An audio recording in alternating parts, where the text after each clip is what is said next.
Every single day we wake up in this country and we hear about Nigerians saying they want change, they want change, they want change. But they are bloody liars. Bloody liars. Because you cannot want a better country and still continue to worship the people responsible for your suffering. You worship politicians, and worst of all, you worship their children as well. You see politicians who are actively being investigated by EFCC. We're talking about embezzlement of public funds, billions of naira in public funds being embezzled, being stolen by these people allegedly. Money meant for infrastructure, money meant for hospitals, roads, schools, food, agriculture, money meant for your security. You see the stories, you see the allegations, you know where that money came from. And yet, you do not bother. You do not care. You praise it. You worship it. These politicians come out and openly flaunt that wealth. They are so incredibly comfortable with flaunting that wealth, and their children are even more comfortable flaunting the wealth. We're talking about luxury cars, private jets, designer clothes, designer bags, going out to eat in all these exclusive restaurants. Lifestyle content that is being funded by stolen funds, stolen public funds. I struggled to be a professor. For 4 years, without spending your money, you earn 20 million as a professor. 1 month's salary of National Assembly member is 21 million. Why do you want to be a professor? So corruption kills enterprise, kills professionalism. So would you advise the president to do what he has done to the Supreme Court by increasing by 300% all university professors? For me as president, we're going to dismantle this criminality. Everybody have to come at the same level, and we discuss the future of the country. And I say it's not without this is something that is verifiable. I was governor of a state. I was impeached within 6 months. You know that, of being a governor. And what was the problem? My own office as governor, there was a budget to renovate my office, was 298 million. I spent 42,300,000. That was my number one offense. Number two offense was that in my lodge, where I lived as governor, the entire budget, it was also burned because they had a crisis before I came in. The budget to renovate the office was 486 million. I spent 81 million in doing everything. The third offense was that I was saving money. Shut down the office of First Lady because they had more money than some of my ministries. I said, hey, wait a minute. What is this? Nobody voted this woman. It's my wife. We love her. We live in the same house. But he didn't campaign. Nobody voted for her. He should have had her own convoy, even with ambulance and everything, creating additional confusion that was not supposed to exist. We shut it down. Welcome back to my page, Nigerians. You see, we all complain, and every day you hear Nigerians say the same thing. We want a change. We want a better country. We are tired. You leaders are liars.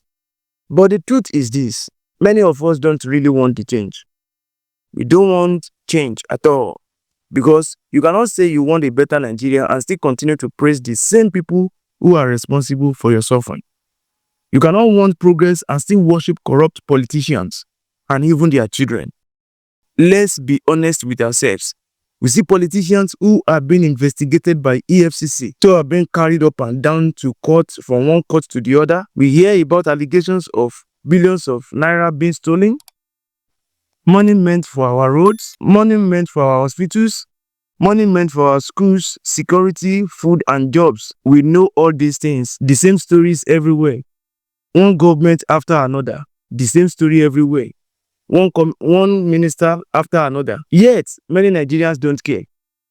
Instead, we praise them, we applaud them, we celebrate them. These politicians come out boldly to show their wealth, their luxury cars, their private jets, their expensive cars, their expensive clothes, big houses, 5-star hotels, their establishments, their companies, exclusive restaurants, and their children do the same thing online. They post soft life contents, they show designer bags, they show foreign schools and degrees, they show vacations and parties. But ask yourself a simple question. Where did the money come from? What is the nature of their business? This is a public money meant for everyone. And when these children post these things online, who are the people praising them? Poor Nigerians, struggling Nigerians, abandoned Nigerians, people who cannot afford basic healthcare, people whose children cannot attend good schools. You will see comments like, God bless you. You are so humble.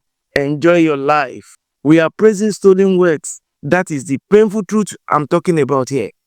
Politicians and their families are comfortable showing their worth because Nigerians have shown them that nothing will happen. No anger, no consequences, only praise. One major problem in Nigeria is this. There is a mindset problem in Nigeria. Many people believe that money equals superiority. Oh my God. If someone has money, we assume they are better than us.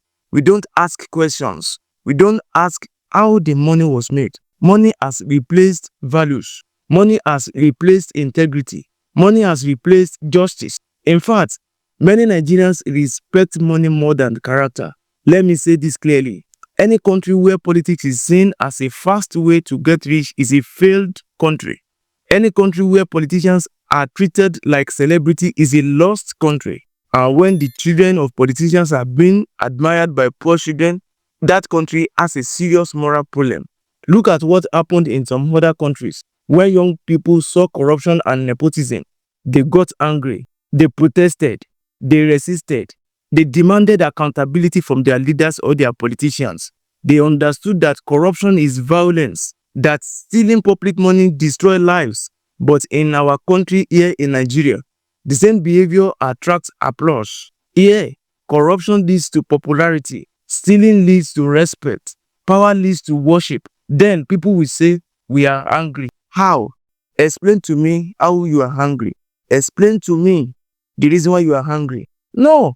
Many people are angry at the wrong target. A thief steals a phone in the market. People beat him. But a politician steals billions. People rush to take pictures with him, celebrating them when they are arriving in their cities and towns. You see them welcoming them with drums and dances. So what is the real crime? Is it the amount stolen? As long as we continue to praise those who steal public wealth, Nigeria will continue to suffer.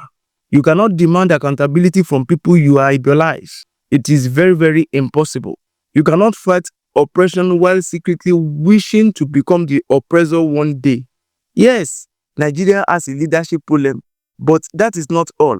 We also have a values problem. We have a mindset problem.